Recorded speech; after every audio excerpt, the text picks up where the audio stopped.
এখন আমরা দেখব স্টক অ্যাডজাস্টমেন্ট।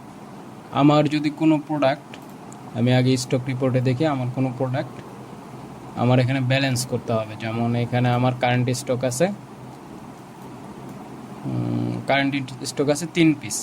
এই প্রোডাক্টটা আসলে আমার কাছে 3 পিস নাই, 1 পিস আছে, আর 2 পিস হয়তো বা বিস্কিটটা ড্যামেজ হইতে পারে বা অন্য কারণে এটা আমার অ্যাডজাস্টমেন্ট করা লাগতে পারে। তখন আমি কি করব, এই প্রোডাক্টের নামটা কপি করব। কপি করার পর আমি চলে আসব স্টক অ্যাডজাস্টমেন্ট অপশনে। এখান থেকে আমি অ্যাড স্টক অ্যাডজাস্টমেন্টে ক্লিক করব। দেন আমি লোকেশন সিলেক্ট করব যে কোন ব্রাঞ্চে বা কোথা থেকে আমি স্টকটা অ্যাডজাস্টমেন্ট করতে চাচ্ছি। দেন আমি প্রোডাক্ট অ্যান্ড সার্চে আমার প্রোডাক্টের নেমটা লিখব। দেন আমি কত পিস আমার এখানে অ্যাডজাস্টমেন্ট করতে চাচ্ছি সেটা দিয়ে দিব। যেমন 2 পিস দেওয়ার পর এখান থেকে অ্যাডজাস্টমেন্ট টাইপ দিয়ে দেব নর্মাল হলে আমরা এটা আর কি মার্ক করে রাখতে পারি নর্মাল অথবা অ্যাবনর্মাল। যেটা আমার কাছে কোনো তথ্য নেই সেটা অ্যাবনর্মাল হিসেবে ধরে নিতে পারি। আর নর্মাল অ্যাজ ইউজুয়াল ওয়েস্টেজ যেতেই পারে প্রোডাক্ট, অথবা মেয়াদ উত্তীর্ণ থাকতে পারে, এক্সপায়ার্ড হয়ে যেতে পারে। সেক্ষেত্রে আমি এইভাবে পিস দিয়ে সেভ দিলে আমার এই প্রোডাক্টটা স্টক অ্যাডজাস্টমেন্ট হয়ে যাবে। এই প্রোডাক্টটা আবার দেখার জন্য আমি প্রোডাক্টস থেকে লিস্ট প্রোডাক্ট, দেন স্টক রিপোর্ট থেকে আমি প্রোডাক্টটা সার্চ করব।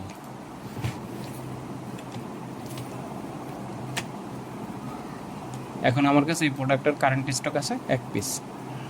আমাদের স্টক ম্যানেজমেন্টের কাজ শেষ। এখন আমি দেখব স্টক ট্রান্সফার। আমার যদি মাল্টিপল অফ ওয়্যার হাউস বা ব্রাঞ্চ থাকে সেক্ষেত্রে আমার অনেক সময় স্টক ট্রান্সফারের প্রয়োজন পড়তে পারে। স্টক ট্রান্সফারের জন্য প্রথমে আমার ব্রাঞ্চ থাকতে হবে। এখানে আমার একটাই ব্রাঞ্চ, তাই আমি আরেকটা ব্রাঞ্চ ক্রিয়েট করে নিচ্ছি।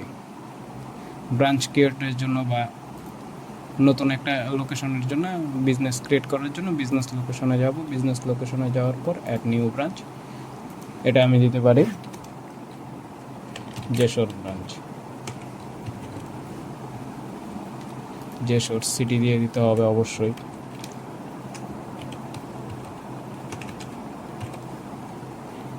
জিপ কোড এটা আপনার জানা থাকলে দিয়ে দিবেন। স্টেট,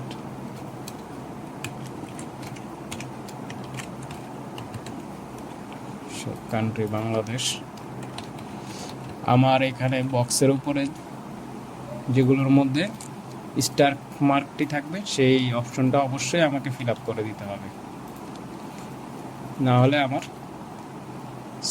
বিজনেস লোকেশন আমি অ্যাড করতে পারবো না। Default invoice default.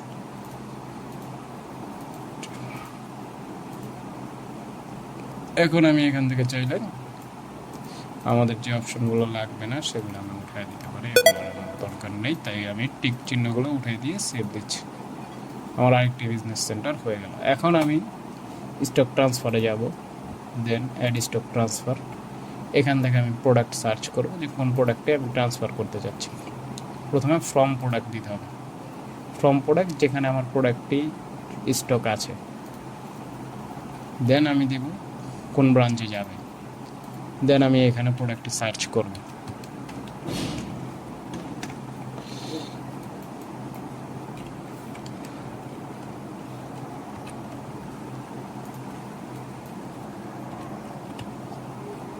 আমার প্রোডাক্টটি অ্যাড হয়ে গেছে, আমি 1 পিসি ট্রান্সফার করছি। চাইলে আমি এই জায়গায় শিপিং চার্জ দেখাতে পারি, অ্যাডিশনাল যদি নোটস থাকে সেখানে আমি নোটস দিতে পারি।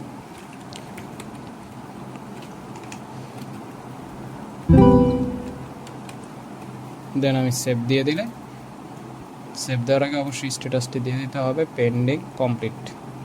আমি চাইলে 3টা স্টেপে রাখতে পারি, পেন্ডিং রাখতে পারি, ইন ট্রানজিট রাখতে পারি, কমপ্লিট রাখতে পারি। আমি কমপ্লিট দিয়ে দেবো। সেভ। আমার প্রোডাক্ট ট্রান্সফার সাকসেসফুলি হয়ে গেছে।